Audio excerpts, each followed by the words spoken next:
नमस्कार दोस्तों, मैं दीपेंद्र सिंह कुशवाहा आपके अपने चैनल जीवन स्टडी में स्वागत है।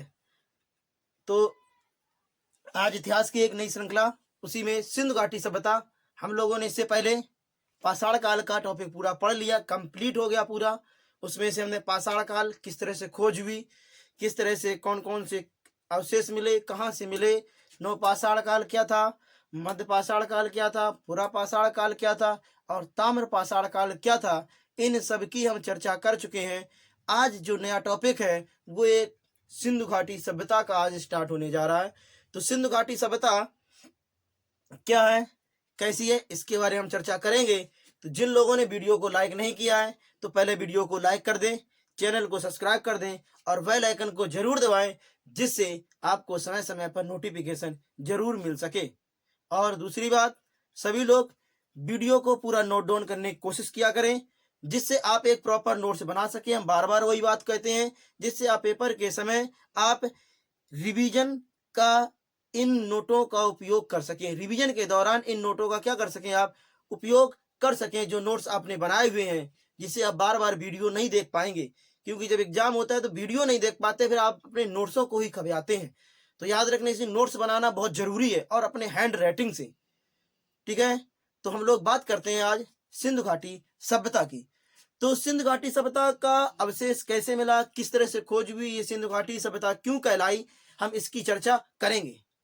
तो अगर कहा जाए सिंधु घाटी सभ्यता, मैंने जब पाषाण काल में पढ़ाया तो वहां पर मैंने दो चीजें बताई थी।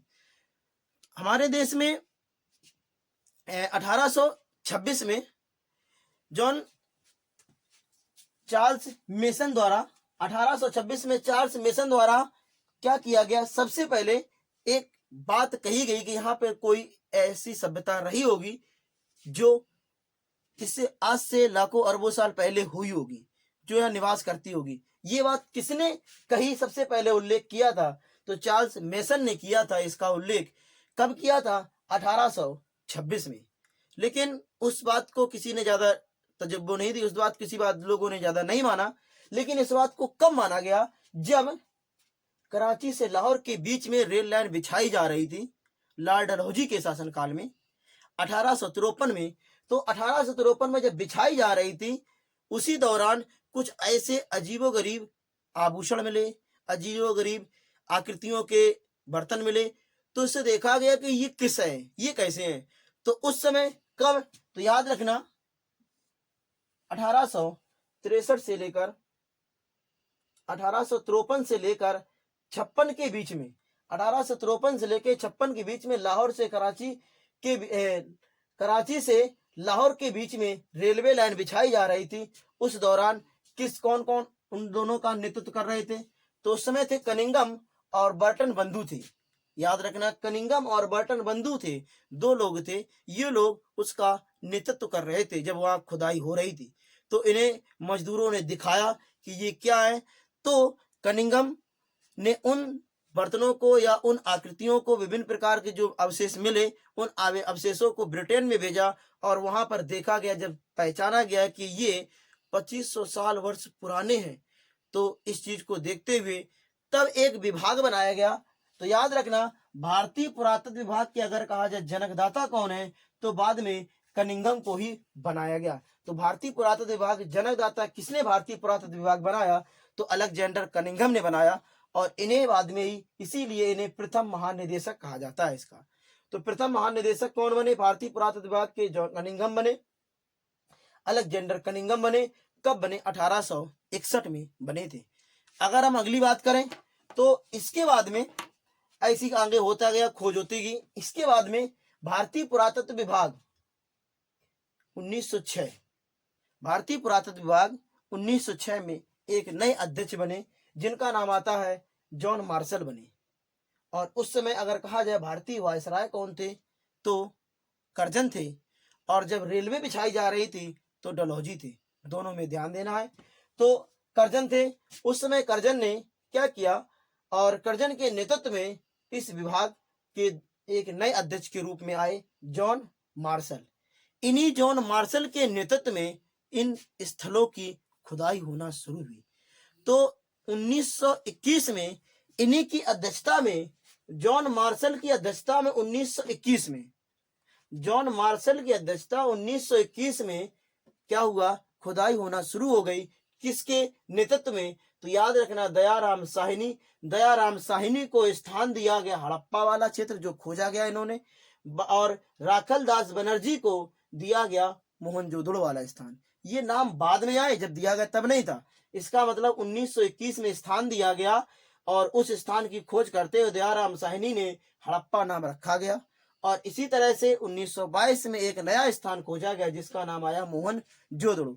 तो मोहनजोदड़ो की खोज कहा जाए तो राखल दास बनर्जी ने की और दयाराम साहिनी ने हड़प्पा नगर की खोज की थी।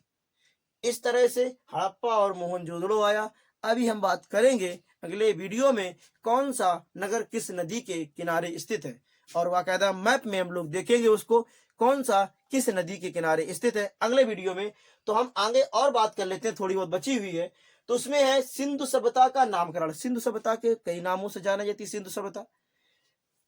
सिंधु घाटी सभ्यता कहते हैं या सिंधु सभ्यता कहते हैं। सिंधु नदी किनारे मिली इसलिए सिंधु घाटी सभ्यता भी कहते हैं इसको। सिंधु घाटी सभ्यता कहा जाता है इसको, सिंधु घाटी सभ्यता कहते हैं क्योंकि सिंधु नदी किनारे मिली इसलिए सिंधु घाटी सभ्यता कहते हैं। घाटी नदी के किनारे होने के कारण, तो सिंधु नदी किनारे होने के कारण इसे क्या कहा गया, सिंधु घाटी सभ्यता। दूसरी बात, हड़प्पा नगर पहले खोजा गया, सबसे पहला जो शहर या नगर खोजा गया वो सबसे पहले हड़प्पा खोजा गया, इसीलिए सभ्यता का नाम क्या रख दिया गया, हड़प्पा सभ्यता कहा जाने लगा। कहा गया कि इसको हड़प्पा सभ्यता है। हड़प्पा नगर खोजने का हड़प्पा सभ्यता कहा गया, सिंधु नदी होने का सिंधु घाटी सभ्यता कहा गया। कांस्य के उपकरण मिलना शुरू हो गए इसमें। जब कांस्य के उपकरण मिलना शुरू हो गए तो कहा गया सबसे पहले कांस्य का उपयोग किया गया होगा यहाँ पे, लेकिन यहाँ पे याद रखना कांस्य का उपयोग किया गया, इसीलिए इस सभ्यता क्या कहा गया, कांस्य युगीन सभ्यता कहा गया। कांसे का उपयोग मिला, उसी समकालीन कांसा भी मिला तो कहा गया कांस्य युगीन सभ्यता। फिर इसी सभ्यता में नगर जैसी आकृतियां मिलने शुरू हो गई, पक्की ईंटें मिलना शुरू हो गई। जिस तरह से नगर की विशेषता होती थी उसी तरह से यहाँ के नगरों में विशेषता मिलने लगी, इसीलिए यह नगर के रूप में होने के कारण इसे कहा गया प्रथम नगरी सभ्यता भी कहा गया। तो क्वेश्चन आता है इतिहास में प्रथम नगरी सभ्यता कौन सी है, तो हड़प्पा सभ्यता ही थी। भारतीय इतिहास में नगरी सभ्यता हड़प्पा सभ्यता ही थी, या कह सकते सिंधु घाटी सभ्यता थी। क्यों, क्योंकि नगर के रूप में मिली। तो याद रखना अगला, इस हड़प्पा सभ्यता यानी कि सिंधु घाटी सभ्यता को प्राचीन जो ग्रंथ आते हैं, बहुत ही प्राचीन ग्रंथ, उन प्राचीन ग्रंथों में इसका एक नाम मिलता है जिसको कहते हैं मेलुआ। मेलुआ इसका नाम मतलब ये सिंधु घाटी सभ्यता का प्राचीन नाम जो मिलता है वो क्या नाम मिलता है, मेलुआ के नाम से मिलता है। तो याद रखना ये बात हो गई। अगर कहें विश्व की सबसे पुरानी सभ्यता कौन सी है, तो सुमेरियन सभ्यता है। विश्व की सबसे पुरानी सभ्यता सुमेरियन सभ्यता। अगर कहा जाए पहली व्यवस्थित सभ्यता, पहली व्यवस्थित मतलब नगर के रूप में सभ्यता कौन सी थी, हड़प्पा सभ्यता, या कहें सिंधु घाटी सभ्यता। हड़प्पा सभ्यता कहें या क्या कहें, सिंधु घाटी सभ्यता।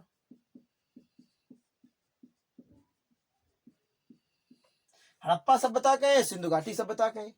अगर इसके काल विभाजन की बात करें तो सबसे ज्यादा एथेंटिक जो काल विभाजन होता है वो कार्बन डेटिंग ही है। कार्बन डेटिंग, कार्बन 14 का उपयोग किया जाता है। कार्बन डेटिंग में अधिक से कार्बन डेटिंग विधि का उपयोग पुरानी वस्तुओं की आयु ज्ञात करने में किया जाता है, वो वस्तुएं जो कार्बन से बनी हो। याद रखना कार्बन से बनी हुई वस्तुएं की खोज करने के लिए कार्बन डेटिंग का उपयोग किया जाता है, लोहे या पत्थर की नहीं। अगर कोई कार्बन से युक्त बनी है कोई धातु, ऐसी धातु जो होगी तो वो नहीं, अगर कहते कार्बन से बनी हुई है तो याद रखना कार्बन डेटिंग का कार्बन C14 का उपयोग किया जाता है। और इस आधार पर इस सभ्यता का जो काल बताया गया वो बताया गया 2350 से लेकर 1750 BC में मिला होगा। ये कहा गया कि ये सभ्यता 2350 से लेकर 1720 ईसा पूर्व में रही होगी। इनकी बात आ गई। जॉन मार्शल जिनकी अध्यक्षता में खोजा गया था, उन्होंने सर्वेक्षण करके जब बताया तो उन्होंने कहा कि भैया यह सभ्यता 3250 से लेकर 2750 के बीच की थी, ये इन्होंने बताया। अगर सर मार्टिमर विलियम ने क्या बताया, मॉर्टिमर विलियम ने बताया कि ये 2500 लेके 1500 के बीच में रही होगी, ये इन्होंने बताया। तो अलग अलग लोगों के अलग अलग विचार है, याद रखना। इसके बाद में भारतीय पुरातत्व विभाग के व्यक्ति हुए जिनका नाम आता है डीपी अग्रवाल। डीपी अग्रवाल ने क्या बताया, 2350 से लेके 1750 रही होगी, जो कार्बन डेटिंग वाली है। यही तो कार्बन डेटिंग की है, यही तो कार्बन डेटिंग की है। जो कार्बन डेटिंग की बताएगी वही इन्होंने बताई। इसीलिए सबसे ज्यादा आज की डेट में जो सिंधु घाटी सभ्यता का जो समय माना जाता है, टाइम पीरियड माना जाता है, वो 2350 से लेकर 1750 के बीच माना जाता है। ठीक है, आगे थोड़ी बात और कर लेते हैं। जो सभ्यता है सिंधु घाटी सभ्यता, सिंधु घाटी सभ्यता के लोग उसके समकाल में कहां कहां लोग किस स्थान से आए, जैसा कहा जाता है।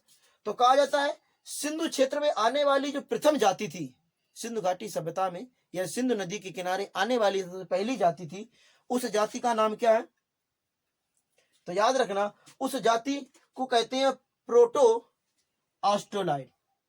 प्रोटो ऑस्ट्रोलाइट जो लोग थे, यही लोग सिंधु क्षेत्र में आकर रहने लगे थे और प्रथम जाति के लिए। इसके बाद बहुत सारे और भी लोग और भी अन्य जनजाति के लोग आने लगे थे। तो पहले अगर कहा जाए जाति कौन सी आई थी इस सभ्यता में, तो कौन सी, प्रोटो ऑस्ट्रेलाइट।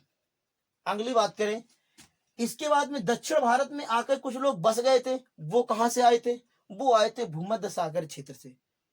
भूमध्य सागर क्षेत्र याद होगा, लाल सागर भूमध्य सागर, ठीक है, वहां से आए थे, भूमध्य सागरीय क्षेत्र से आए थे, और वो आके कहां बस गए, भारत के दक्षिण वाले भाग में बस गए। इसके बाद में हिमालय वाले क्षेत्रों में उसी समकाल में, उसी क्षेत्र में या उसी समय हिमालय वाले क्षेत्र में जो आके लोग बसे वो कौन कहलाए, मंगोलाइट कहलाए। जो हिमालय में आके बस गए वो मंगोलाइट कहलाए, दक्षिण भारत में आकर बसे वो कहलाए भूमध्य सागरीय लोग, जो सिंधु क्षेत्र में आके बस गए थे, पहली जनजाति आके बसी थी, वो कहलाती है प्रोटो ऑस्ट्रेलाइट। तो ये छोटा सा वीडियो था।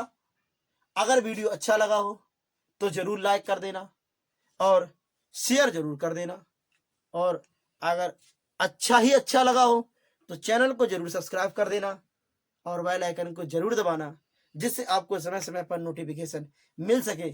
और अन्य वीडियो भी पड़े हुए हैं, उन सभी वीडियो को देखें और उनसे भी नोट्स बनाते रहें, और समय समय पर वीडियो डालते जाएंगे और आपकी व्यवस्थित क्लासें चलती रहेंगी। जय हिंद।